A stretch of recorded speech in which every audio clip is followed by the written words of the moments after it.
જન્મા કૌશલ દેશ વેશ બટું નો લઈ તીર્થમાં ફેરા. રામાનંદ મળ્યા સ્વધર્મ ચલ્યો યજ્ઞાદિ મોટા ગીરા. મોટા ધામ રચાડ્યા ગઢપુરા બે દેશ યાદી કરી. અંતર ધ્યાન થયા લીલા હરિતણી સંક્ષેપમાં ઉછળી. જેનું નામ રચાત કે મારી સંકલ્પો સમૂહ લાગ્યા. તેને શરણ થયા પછી ભવતણા ફેરા વિરામી ગયા.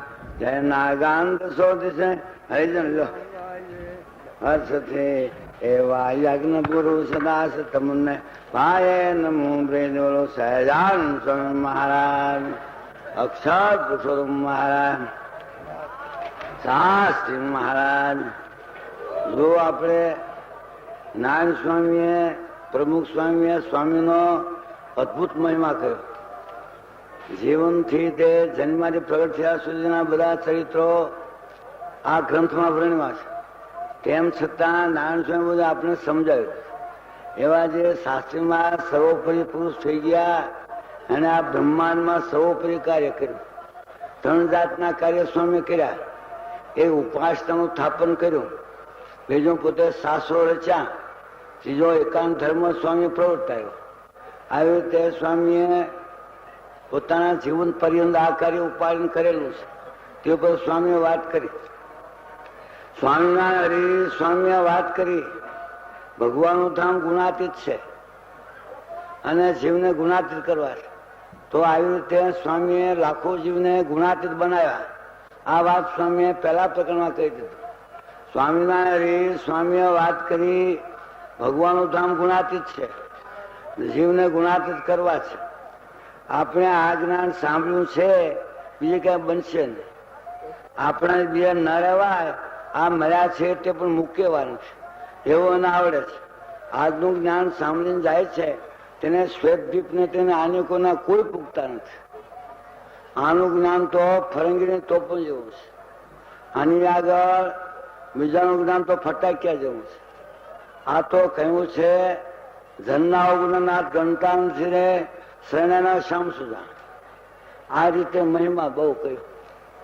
આ સ્વામીએ વાત કેવી સમજાવી દીધી કે ભગવાનનું ધામ ગુણાતીત વાત બરાબર છે, પણ જીવને ગુણાતીત કરવા છે.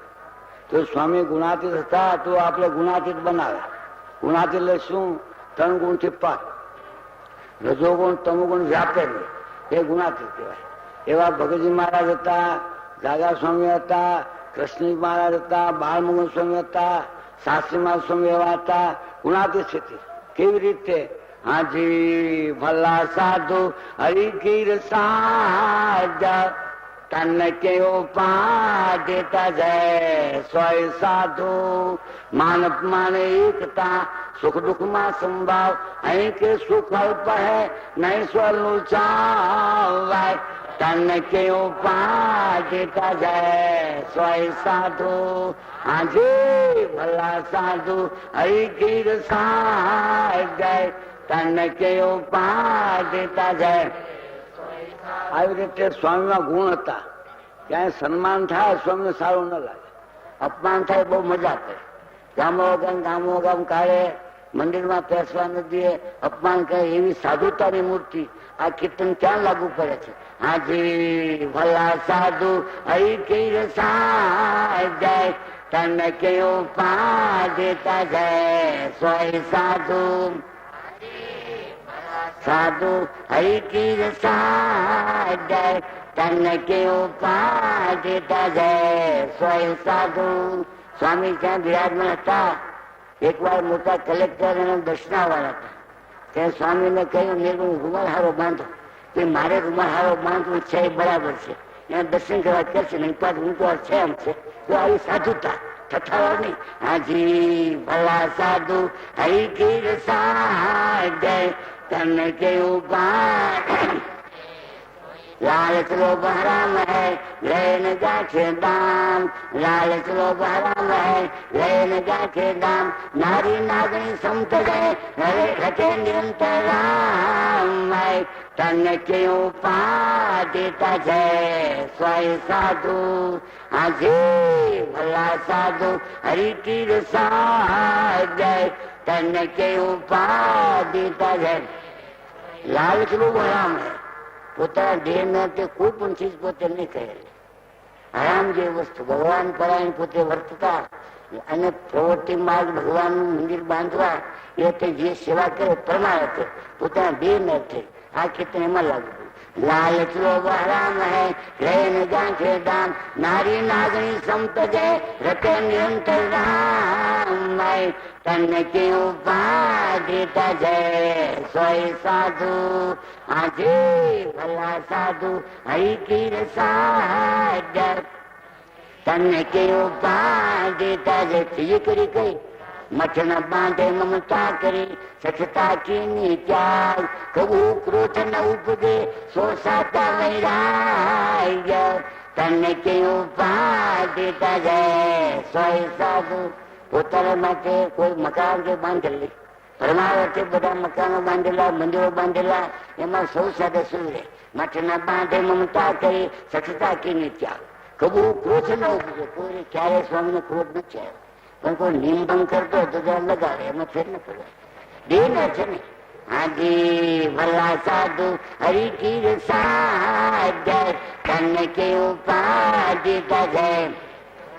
ચોથી કરી ગઈ ત્યાગે તીખા તુમ તુમા રસના ભોગ વિલાસ ત્યાગે તીખા તુમ તુમા રસના ભોગ વિલાસ મુક્તાન સો સંગ તું સદા રહ તરી પાસ તન કે ઉપાધિતા જય સોય સાધુ આજે ભલા સાધુ હરિ કી રસાય જય તન કે ઉપાધિતા જય.